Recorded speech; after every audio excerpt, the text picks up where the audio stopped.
அனைவருக்குமே வணக்கம். சற்று முன் கிடைத்திருக்கக்கூடிய ஒரு மிக மிக முக்கியமான செய்தி ஒன்று வெளியாகியுள்ளது.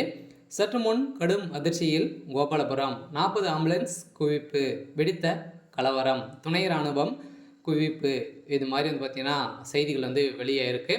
இப்போ சமீப காலத்தில் திமுகவில் வெடித்திருக்கக்கூடிய ஒரு மிகப்பெரிய சம்பவம் தான் பார்த்தீங்கன்னா நடந்திருக்கு இல்லையா. இதன் அடிப்படையில் தான் திடீர்னு முதல்வர் ஸ்டாலின் அவர்களுக்கு ஒரு மிகப்பெரிய ஐடியாக தான் பார்த்தீங்கன்னா இப்போ அதிரடியாக துணை ராணுவத்தோட இப்போ கோபாலபுரத்தில் களத்தில் இறங்கியிருக்காங்க சொல்ல பார்த்தீங்கன்னா அங்கு ரைடுகள் நடந்துட்டு இருக்குது. இந்த நிலையில் தான் அங்கு வெடித்த ஒரு திடீர்னு பார்த்தீங்கன்னா ஒரு மிகப்பெரிய கலவரம் வெடித்திருக்கு. இதன் அடிப்படையில் தான் அங்கு பார்த்தீங்கன்னா துப்பாக்கி ஏந்திய துணை ராணுவத்தோடு தான் பார்த்தீங்கன்னா அவங்க சென்றிருக்காங்க. இதன் அடிப்படையில் வெடித்த கலவரத்தின் அடிப்படையில் அங்கு மக்களும் நிறைய பேர் போராட்டத்தில் ஈடுபட்டு இருக்காங்க. அவர்களை பார்த்தீங்கன்னா அடித்து துரைத்த சம்பவம் தான் இப்போ அதிர்ச்சியை ஏற்படுத்தியிருக்கு.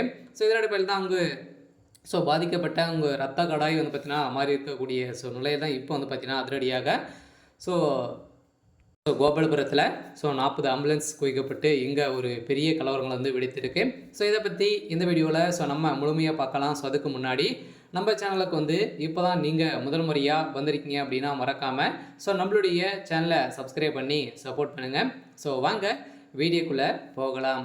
இதை பற்றினா கடும் அதிர்ச்சியில் கோபாலபுரம் இருக்காங்களே. ஏற்கனவே இப்போ வரலாற்றிலே முதல் முறையாக டாஸ்மாக் கூடிய நிறுவனத்திலும் அதே மாதிரி திமுக சார்ந்த அமைச்சர்கள் வீட்டிலும் தொடர்ந்து 3 நாட்களாகவே நடந்த ரைடின் அடிப்படையில் தான் இப்போ அதிரடியாக முதல்வர் ஸ்டாலின் அவர்களுக்கு இதில் தொடர்பு இருக்குது அப்படின்ற மாதிரி தான் பார்த்தீங்கன்னா இப்போ தகவல் வெளியே இருக்கக்கூடிய நிலையில் தான் அமலாக்கத்துறையும் பார்த்தீங்கன்னா அதிரடியாக 1000 கோடிக்கு மேலே மெகா ஊழல் நடந்திருக்கு அப்படின்ற மாதிரி இப்போ தகுந்த ஆதாரத்தோடு வெளியிட்டிருக்கக்கூடிய நிலையில் தான் இப்போ நீதிமன்றம் போட்ட அதிரடி உத்தரவின் அடிப்படையில் இப்போ கோபாலபுரத்தில் அதிரடியாக அமலாக்கத்துறை களத்தில் இறங்கி இப்போ 2வது நாட்களாகவே பார்த்தீங்கன்னா ரைடுகள் நடந்திருக்கு. இதன் அடிப்படையில் தான் துணை ராணுவத்தோடு குவிக்கப்பட்டு அங்கே பார்த்தீங்கன்னா போராட்டங்கள் நடந்திருக்கு. முதல்வர் ஸ்டாலினுடைய வீட்டை எதிர்த்தும் பார்த்தீங்கன்னா போராட்டங்கள் நடந்திருக்கு. அங்கு 40 ஆம்புலன்ஸ்கள் குவிக்கப்பட்டிருக்கு.